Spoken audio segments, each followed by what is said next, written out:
ओम शांति। आपका प्रश्न है, आज मुरली में आया कि लक्ष्मी नारायण सूक्ष्म वतन के मालिक नहीं है और उसको विष्णुपुरी न भी नहीं कहा जाता। सूक्ष्म वतन में कोई भी पुरी नहीं है, तो फिर सूक्ष्म वतन में है क्या? उत्तर है, पहले तो आपने जो प्रश्न में पूछा है कि लक्ष्मी नारायण सूक्ष्म वतन के मालिक नहीं है, ना ही उनके राज्य को विष्णुपुरी कहा जाता है, ये रॉन्ग है। बाबा ने ये कहा कि सूक्ष्म वतन को विष्णुपुरी नहीं कहा जाएगा। सूक्ष्म वतन में कोई पुरी नहीं है, लेकिन लक्ष्मी नारायण के राज्य को पुरी कहेंगे और सीता राम की भी पुरी है। तो ऐसा नहीं कहा कि नहीं उनके राज्य को विष्णुपुरी कहा जाता है, उनके राज्य को तो विष्णुपुरी ही कहा जाता है। ये बहुत समझने की बातें हैं।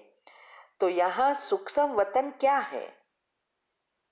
सूक्ष्म वतन ये एक एनर्जी का एक, कहते हैं ना, डायमेंशन है।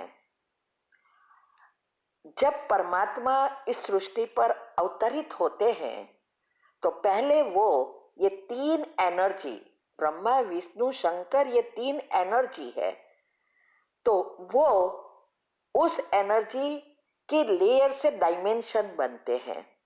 तो उसके लिए ये एनर्जी क्रिएट करते हैं कि कैसे ब्रह्मा द्वारा कैसे वो उसको विष्णु बनाना है और कैसे हिसाब किताब चुकतू करना है, माना शंकर, ये तीनों की एनर्जी होती है। इसके लिए ये सूक्ष्म वतन में है। तो सूक्ष्म वतन में कोई लक्ष्मी नारायण का या स्वर्ग नहीं है। वहां जहां स्वर्ग है, माना स्वर्ग माना सतयुग, और सतयुग में लक्ष्मी नारायण महाराजा महारानी बनते हैं, वही राधे कृष्ण है। तो वहां उसके प्रजा भी है और स्थूल चीजें है सारी। लेकिन सूक्ष्म वतन में कोई प्रजा नहीं है, नहीं कोई राज्य है, वो तो एक एनर्जी है। तो सूक्ष्म वतन में क्यों शास्त्रों में भी स्वर्ग बता दिया है ऊपर में। वैसे भी कहते हैं ना, स्वर्ग ऊपर है और नरक नीचे है और हम बीच में हैं, सृष्टि बीच में है।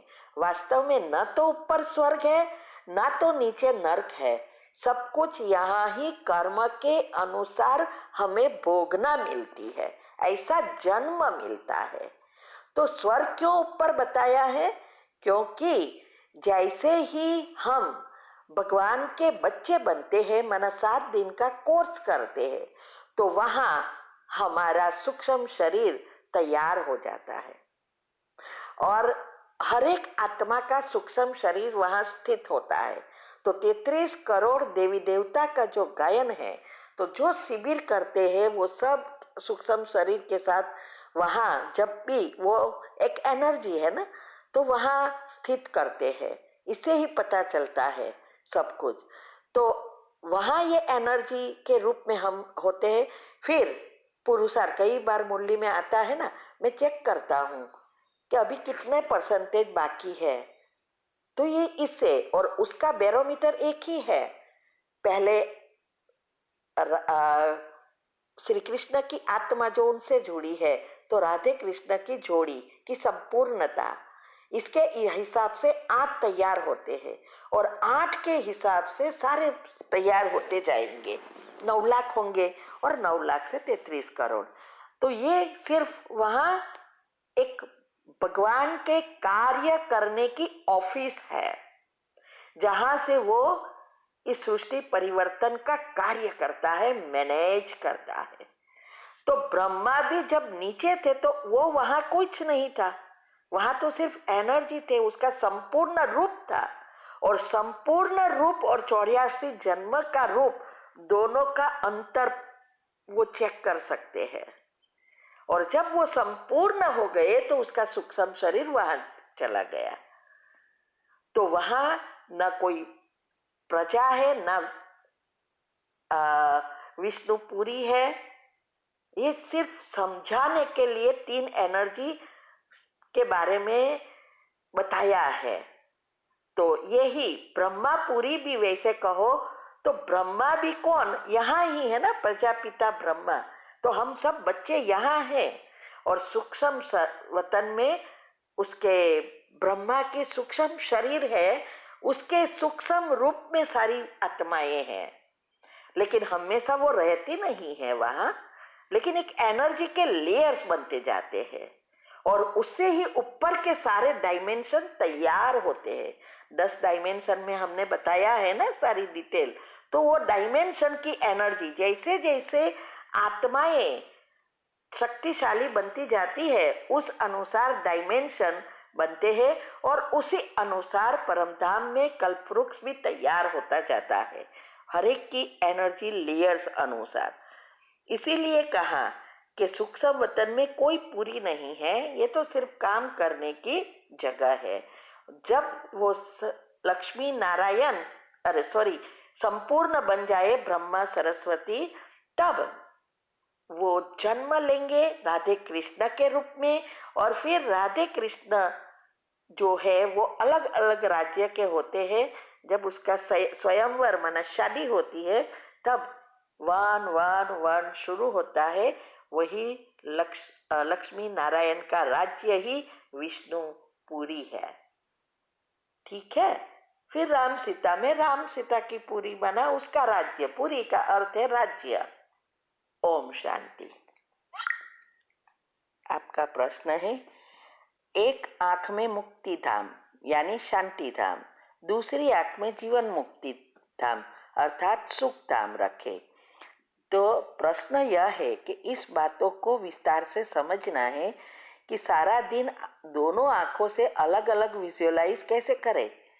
उत्तर है, देखो, ये जो शांति धाम और सुख धाम ये हमारा लक्ष्य है। पुरुषार्थ इसके लिए कर रहे हैं ना कि शांति धाम में जब जाए तो हम बाबा के साथ साथ जाए, तो उसके साथ जुड़े रहेंगे और फिर सुख धाम में भी साथ में आए। तो कहने का भावार्थ यही है आज कि आपका लक्ष्य सदा साथ में रहे, बुद्धि तीसरा नेत्र से भी वही याद रहे कि मेरा लक्ष्य है शांति धाम और सुख धाम में बाबा के साथ, माना ब्रह्मा बाबा के साथ जाना है। तो इसीलिए इस आंखों से और कुछ नहीं देखना है, सिर्फ यही दो चीजें ही याद रहे। और अगर ऐसे हम चाहे तो कर सकते हैं। मैं तो कई बार ऐसे विजुअलाइज करती हूँ। अभी भी मैं आपसे बात, इस प्रश्न का उत्तर दे रही हूँ।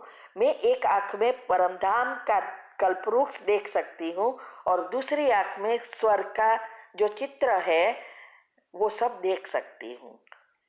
यह तब होगा जब हमारा लक्ष्य की तरफ का पुरुषार्थ होगा, पॉजिटिविटी जब नेचुरल होगी। 8 ग्रुप का रोज करोगे तो ये अवस्था नेचुरल हो जाएगी, क्योंकि 7 चक्र के लेयर्स पॉजिटिव बन जाएंगे। और वो ये इसका ही होगा जो तीव्र पुरुषार्थ करते हैं।